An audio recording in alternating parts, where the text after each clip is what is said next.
This week's episode of the Rural Woman Podcast is brought to you by the patrons of the Rural Woman Podcast.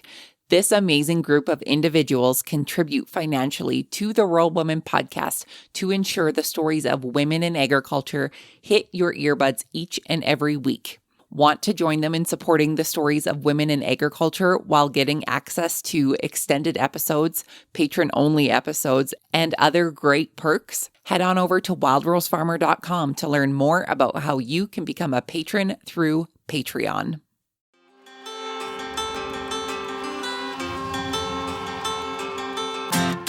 Hi, I'm Caitlin Dubin, and this is the Rural Woman Podcast. I'm a first-generation farmer who married into agriculture. Born and raised in a city, I was so unfamiliar with where my food came from, but I was determined to figure it out. Through my journey into agriculture, I saw women who were strong but humble, often taking a back seat. To me, these women were leaders who deserved a seat at the table.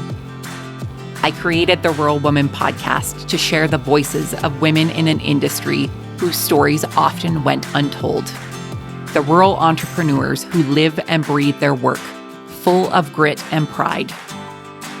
We come here to share our stories, to be in community with each other, to be challenged and inspired, but most importantly, to be celebrated and to be heard. We may not all live, farm, ranch, or homestead the same, but we are all connected. We are rural women, and our stories are worthy of being told.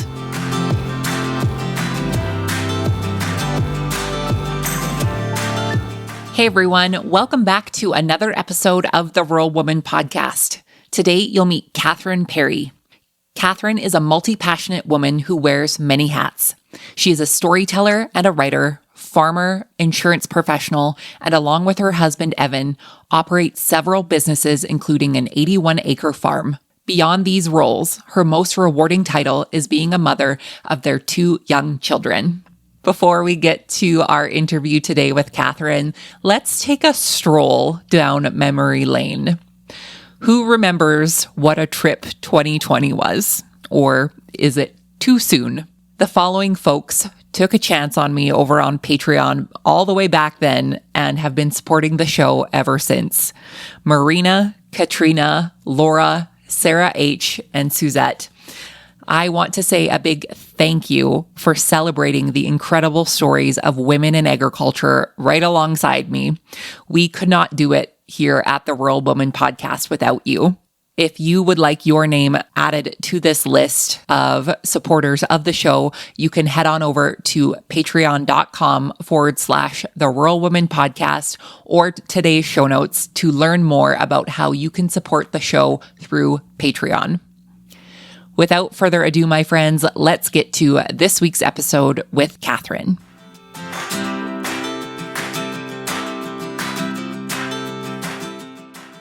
Kat, welcome to the Rural Woman Podcast. How are you today? I'm great, Caitlin. Thanks for having me here today. I am so excited to get to know you better and to deep dive into your story and share it because I have a feeling we're a little bit of a kindred spirit in some regards. So for the folks who are unfamiliar with you and your story, Kat, tell us who you are, where you're from, and how you got your start in agriculture. Absolutely. So my name is Katharine Parry. I also go by Kat as well. Either or is fine. I was raised on the Eastern Shore of Maryland. And if you're from Maryland, you know there's a big difference between the Western Shore and the Eastern Shore. The Eastern Shore is much more rural. My husband and I moved to Delaware, and we have an 80-acre farm. And I got my start into agriculture initially when we purchased our farm back in 2015. I really wasn't a very active part of that. My husband ran the day-to-day operations, and we've slowly expanded that into other avenues as well. But I really made the transition back in 2019.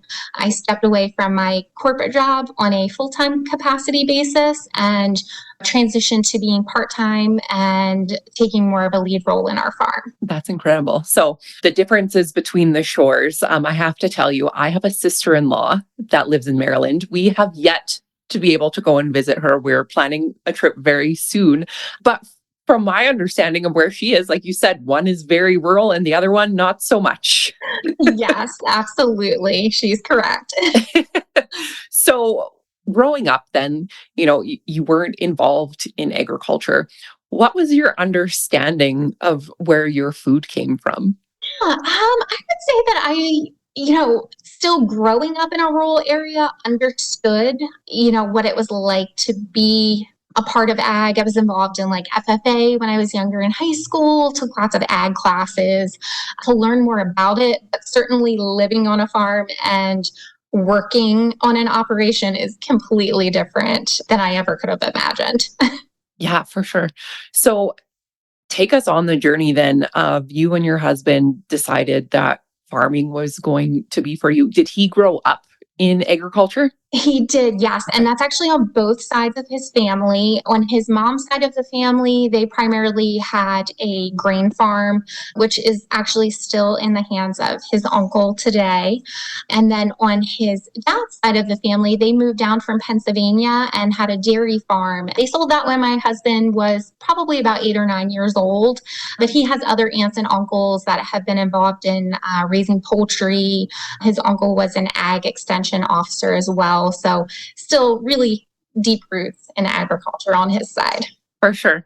So what made you decide to move to Delaware? Was that a place that you wanted to move, or was that just where there was land available to purchase? Yeah, it just happened to be where there was land available to purchase at the right price, right acreage for us. And the area that we live in, it's very close to the Maryland Delaware line. So Okay. not too far for us at all. So take us back to 2015 of transitioning to moving from your life in a town or a city to moving to your new farm in Delaware. Yeah, so we didn't initially move there in 2015. There was already a house on our farm. We rented that out and remained in our house there. We actually most recently built our dream home on the farm last year. We were able to move in last May. So we didn't live on the farm initially when starting that. So what are you growing and raising on your farm? Yeah, so we have quite a variety here. We raise poultry, and that's on a large scale. We have 6 poultry houses, and those birds are raised for meat. And then we also have a herd of cattle. We have at this time, I would say it's approximately 30 to 35 cows. We have both full size registered Herefords as well as miniature Herefords as well.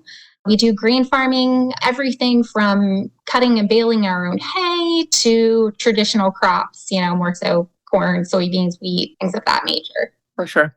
Take us back to, initially in 2015, like you said, you purchased the farm, but you weren't on the farm. How did you feel like you were involved in that? Or did you feel like you were kind of removed from it still back in the early days? Yeah, the early days, because I was working off the farm, I certainly felt like I was removed. I handled things like a lot of our finances behind the scenes and some of the decision making, but the day to day was more so my husband at that point in time. And like our poultry houses that we built, it took from 2015 to 2017 before those were completed construction and we were able to place our first flock of chickens as well. So it was quite a gap there, and we had our first daughter in that time frame too. All of the things are firsts for you and starting there.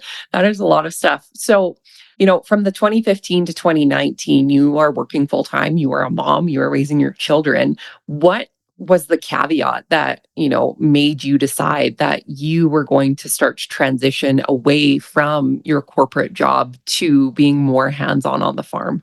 My husband and I just felt that it was the right time for us to have me transition and understand more of the farm. And thankfully, with my corporate job, they were willing to allow me to continue working part time. I really struggled at that time with my identity as to who I was. I felt like I was losing a part of myself in not being able to, be that working career driven mom I was still, but in a different format now. And actually listening to your podcast at that point in time was really inspiring for me to be able to listen to other women that were going through similar challenges and, just felt like they were kind of imposters at times. That's exactly how I felt. I was like, I'm not a farmer, or I always found myself referring to my husband and I as well. I was scared to kind of check that box that, yes, I'm a farmer now too. I don't have to pay certain dues to be that. So every day that I'm out there and putting forth my best effort, I'm a farmer. Exactly. And I love that. And that it gives you kind of the nostalgic feeling of, going back to those times. Cause like you said, it's the imposter syndrome of, who you thought you were to transitioning into a whole new space where maybe you don't feel 100% confident in what you're doing. And, there's so many different scenarios where you're like, well, I don't think I know the answer to that. Does that make me a farmer or not? And I'm always curious, as women in this industry, I always kind of take a step back and think, if it was the other way around, and if it was our husbands that were coming onto the farm, would they still have that same imposter syndrome to think like, am I a farmer? Or are they just confident enough to say, yeah, well, of course I am. Like, this is my job. This is what I do. Right. Absolutely. Yeah, I agree with you. And I really don't think that they would probably look at it from the same lens that we do. Comparison is such a thief sometimes for us, I think, especially as women. Yeah, absolutely. So take us back to that initial like transition phase where you were stepping away from your job and you were on the farm more hands-on. What were the tasks that you started to take over doing yourself, and what has your role grown into now on your farm? Yeah, absolutely. So I continued managing the books for our business as well. I started partaking in the actual physical labor, which I have a huge respect now for, the men and women that do this. I had no idea how much really went into it and how much time is dedicated to it, especially when you're raising livestock. It's a 24/7 job. Like there are no off hours, just like with being a parent. There are no breaks. So some of the tasks that I started helping with in our poultry houses, doing the daily paperwork that's involved there. And then as far as the manual labor, I mean, that can be everything from setting up, they have box lids that go out in the poultry houses, adjusting water lines. That's something that's done on a daily basis. We have special enrichments that go in the houses as well. So those are things that have to physically be put out and picked back up every single flock. So, helping with all of those things. And now we transitioned, and adding cows to our farm as well. I help with record keeping for them, vaccinations, running them through the chute to check for health, checking on newborn calves too. So lots to it. Yeah, like you said, there's so many different pieces to it, whether that is the actual physical labor or all of the paperwork that goes along with all of the physical labor that needs to happen. And, one can't happen without the other. Exactly. I'm curious if, like, for myself, I know when I left my job, when I gave my notice and I was like, this is what I'm going to do, I know I felt I put a pressure on myself that I needed to learn every single job and I needed to do every single job. I can't tell you exactly when that burnout happened afterwards of knowing like I physically can't do every job or I don't have the mechanical skills to do these bigger in-depth jobs. Was there a time where you were trying everything and then had to take a step back to think like, whoa, I need to figure out what my strengths are versus doing everything? Absolutely. I completely agree with that and can relate to that. It was very overwhelming for me at first. And at times it was really a struggle to set aside that my husband and I were colleagues now and walk away and go home in the evening together as well. I was argumentative with him. I didn't understand why certain things were important and maybe why others were not as important for me to be paying attention with. And like you said, just trying to, think well, I have to take it all on. I have to, be able to do all these mechanical skills. I need to drive the tractor. I need to do all the physical labor. That wasn't necessary. And the longer that I've been here now, the more that my husband and I have realized we have to play off of each other's strengths and we need to outsource some things as well because we can't do everything. So that completely leads to burnout for both of us. Absolutely. Yeah. And thank you for sharing about, your boss essentially being your husband and going home with them at the end of the day. I think as partners, as people in marriage, it can be really easy to cross the line of, would I actually talk to my boss who was signing my paycheck like this versus this is my husband, having that mutual respect. And like you said, playing off each other's strengths. I had a conversation the other day with Justin about some wheat that we harvested last year. And the people who were rating it and looking at it, they complimented him on how clean it was and how, it wasn't broken and all of these things. And he had said, the reason that it looks like that is because my wife is super patient in a combine. She is willing to go as slow as possible to not damage the wheat. Whereas he's like, I just want to get it done. Right. So knowing whatever your strengths are, my strength, if that combine broke, I can't fix it. He can though. And, I can drive it carefully and slowly and all of these things. So I think it takes a while to figure out what those strengths are and where we fit into these operations that, could function without us, but we bring something special to them, I think. Absolutely. I completely agree with you. And it's wonderful when my husband and I have those conversations, just similar to yours, where he admires those certain qualities that I have and the different pieces to the puzzle that I bring to the operation that are different from his perspective. So it's really nice to hear that.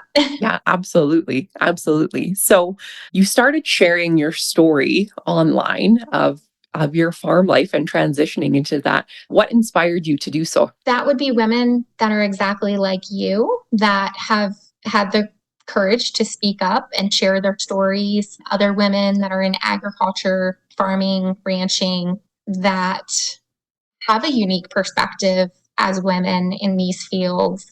And I feel inspired to speak up because if we don't tell our story, then someone else is going to tell it. It's interesting. And I very much the same started sharing my story because I saw others doing it. And for me, I've shared this story quite often. Before I got married and before I moved to the farm, I knew I was moving to the farm and I had no idea what I was supposed to be doing when I got there. So I Googled on my lunch break, like, what do women on farms do? Because I saw what my mother in law did. And, I heard the stories of what Justin's Baba did, like, and they were completely different things. So I was like, well, what are people my age doing? Like, what is happening? And I saw these incredible people sharing their stories, and that's how I learned. And then, like you said, we all have our unique perspective of things and how we show up. I'm curious, looking back from when you started sharing your story, is there anything you would have done differently to where you are now? I would have to say, I think maybe initially I focused more on sharing agricultural facts. I think that I would change that and really just start being more authentic from the get go, sharing my journey and how I got here. And like we mentioned before, some of the things that I struggled with transitioning to the farm, trying to find my place. I wish that I had been a little more open about those things initially, because I think that they can help other women as well that may be in a similar situation. Right. And I couldn't agree more with that answer. I know when I started sharing my story, I felt like I needed to be almost educational. Like, these are the things that I'm learning, and this is what I can teach you. But at the end of the day, if somebody learned something from what I've shared, that's great. But I'm not a teacher.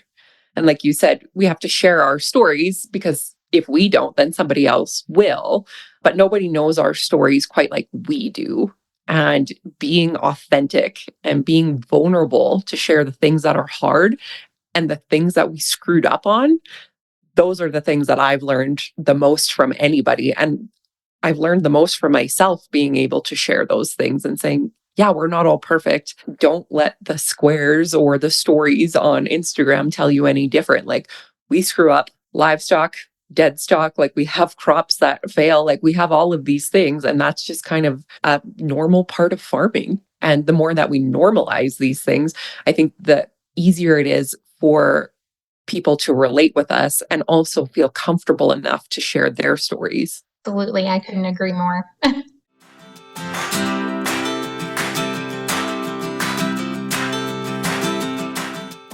Hey, small business owners, are you feeling overwhelmed by the countless ways to advertise your brand online? Me too.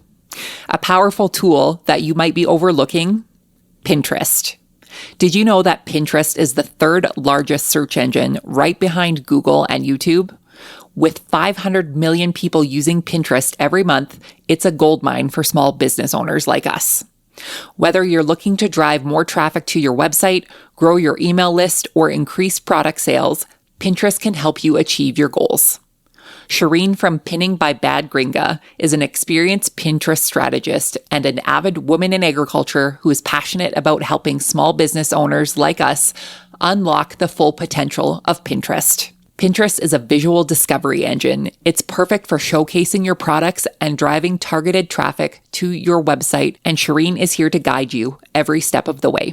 With Shireen's expertise, you'll learn how to create effective Pinterest strategies tailored to your business needs, from increasing website traffic to growing your email list and boosting sales. Don't miss out on the opportunity to transform your marketing strategy with Pinterest. Visit the link in today's show notes and start leveraging the power of Pinterest to grow your business. Pinning by Bad Gringa, helping women in agriculture and small business owners succeed with Pinterest.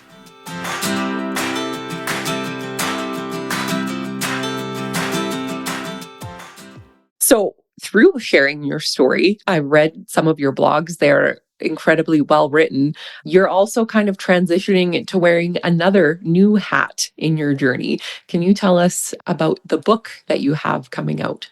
Yes. Yeah, I'm really excited about this project. I was asked by my former coach that I did some mentoring with a few years ago, back in 2019, actually, when I was transitioning to life on the farm and having a more active role. She really helped me work through some of the issues and struggles that I was facing at that point in time. And she asked me to partake in a co-author project. The book is called Radical Courage. So there are several other women authors with their unique, inspiring stories. And I am just honored to partake in that. I have a chapter and I talk a little bit about my journey to the farm and the things that I had to overcome in my life. So yeah, it's going to be published here within the next few weeks and available for purchase. So I'm thrilled for that. Amazing. Well, we'll make sure that we put the link in the show notes so people can find it and read more about your story. I'm curious, what was the decision behind hiring a coach at that time for you? Like I said, I really just struggled with things like imposter syndrome, just not knowing who I was anymore. I think I've always been a really strong person and had a solid foundation, and coming home completely shook that up for me. And it really couldn't have come at a better point in time as well, because, soon after that, we had COVID, and I was really able to cope through anxiety. And I think at that point in time, I even had a touch of postpartum depression still from having my daughter. That's a life-changing event in itself as well. So For sure. I always have the utmost respect for people who have the capacity and the wherewithal to know that what they're feeling isn't okay, that they need that help. And whether it's through coaching or counseling or having a trusted confidant that you can talk to, saying, like, the way that I'm feeling isn't right and it's not sitting right with me. What can I do to improve this? Because, as we know, if we're not okay, then we can't show up for others and be the support that they need. absolutely, I completely agree with you. And, it's just made me a better person for being honest and being vulnerable about that. I think, like you said, I can show up now as a better wife, as a better employee, as a better farmer, a better mother in all capacities of my life because I'm willing to be honest and vulnerable with myself and sort that out and find the tools to help manage those areas in my life. Yeah, for sure. So you had mentioned that you and your husband had recently built your dream home on the farm. Tell us more about that and what that was like. Are you in the home now? Yeah, we are in our home now. We were able to move in last May, actually right around my birthday. So that was the best birthday present a girl could ask for, something that we had dreamed of for so long. And we started that process not that long after I became pregnant with our second child, our son. We decided, hey, we need a bigger house. So we need to go for it. And, so we were able to work with our fabulous lender and make that happen. And we could not be more thrilled and excited to be here. It was certainly a process. Neither one of us had ever built a home before. So very exciting, lots of decision making. We spent probably, I would say, about 6.5 hours at the design studio with our builder, picking out absolutely everything. More than I could have ever imagined. Right. That is a whole different podcast in itself. How do you build a home with your spouse? Because if anybody's done any type of renovation or built a piece of IKEA furniture, like you'll know if you are meant to be with that person or not. Absolutely. It's funny though, because my husband and I actually have really similar tastes. Like even prior when we were younger and we would talk about our dream homes, because we've been together since I was 18 and he was 19. So for almost 20 years now. So really long time. And, back when we used to talk about those things, we always had like a very similar idea of what it is that we both wanted. So it was definitely a huge undertaking to do that, certainly with 2 children too. For sure. So tell us about life on the farm now. You are living there, you are raising your children there. What are some of your favorite memories of being there for the last year with your kids? I mean, gosh, I love simple moments, just being able to take our kids out to our cows. They enjoy seeing them, feeding them. Daughter is just about 8 years old, and she absolutely loves helping both of us with all sorts of different tasks, from running our cows through the chute to, going and doing a check on chickens. It's wonderful. We love being here and they enjoy being able to go out and do that. We ride around on our golf carts and our 4-wheelers and it's just wide open spaces. Right. Well, and just lovely to be outside as a family. There are folks who dream of having that opportunity, and for you to be taking advantage, the full advantage of it is always great. Kat, I'm curious for the folks who are listening who were maybe like us back in 2019 or 2017, whenever it was, looking to make that leap from leaving the comforts of what they know, whether, that's a job or a home, and taking that big leap into that next step of, starting a new job, going full time on their farm. What advice do you have for them? My advice would be to bet on yourself. I think you would be pleasantly surprised when you do, and that you are far more capable of doing hard things than you give yourself credit for. I love that. Bet on yourself. Thank you. How often do we take bets against ourselves? Yeah, all the time, unfortunately. Right? And we should be the advocates for ourselves because we're the advocates for everyone else, and we deserve the same respect, if not more. So I love that. Bet on yourself. That is great advice. So what is next for you, Kat, on the farm, in life, all of the things? Yeah, so like I said before, really excited about the book being published. I actually have also written a children's book as well. I would like to go about publishing that as well, and that is agricultural related. A children's book all about ag.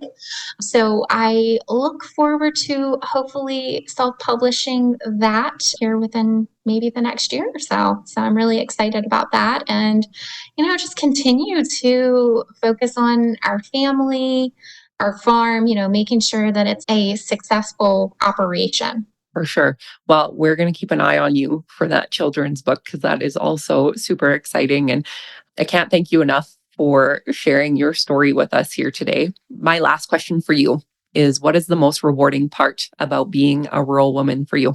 I would have to say that the most rewarding part is being able to raise my children on this beautiful land and being able to have those memories with them and my husband.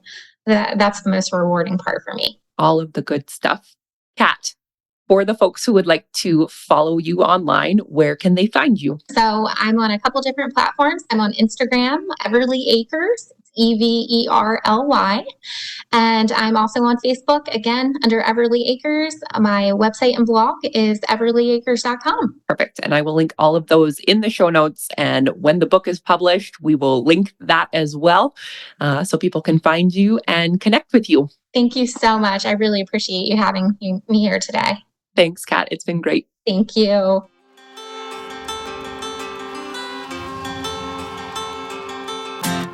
Thanks for listening to the Rural Woman Podcast. The Rural Woman Podcast is more than just a podcast. We are a community.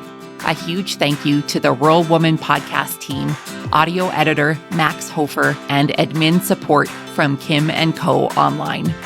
A special thanks to our Patreon executive producers, Sarah Riedner from Happiness by the Acre and Carrie Munven from Blaystone Farms.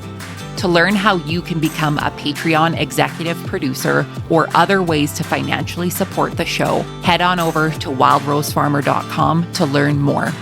Be sure to hit the follow or subscribe button wherever you listen to the podcast to get the latest episodes directly on your playlist. And if you are loving the show, please be sure to leave a rating and review on Apple Podcasts or any other platform that accepts ratings and reviews.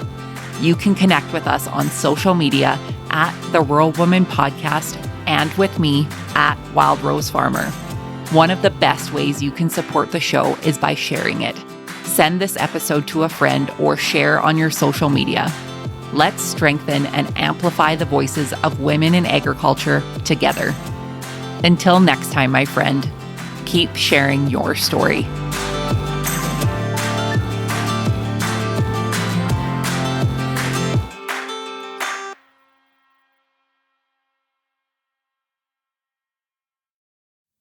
Did you know that you can get this same great episode of the Rural Woman Podcast ad-free?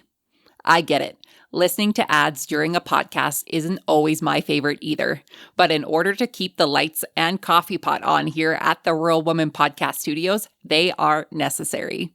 I am so grateful to each and every one of my sponsors, but if you yourself would like to skip the ads while supporting the show, consider joining me over on Patreon. Patrons of the Rural Woman Podcast get ad-free episodes starting at Tier 5 on their podcast player of choice each week, plus some other great benefits. Find out more by heading to the link in today's show notes to learn how you can become a patron through Patreon.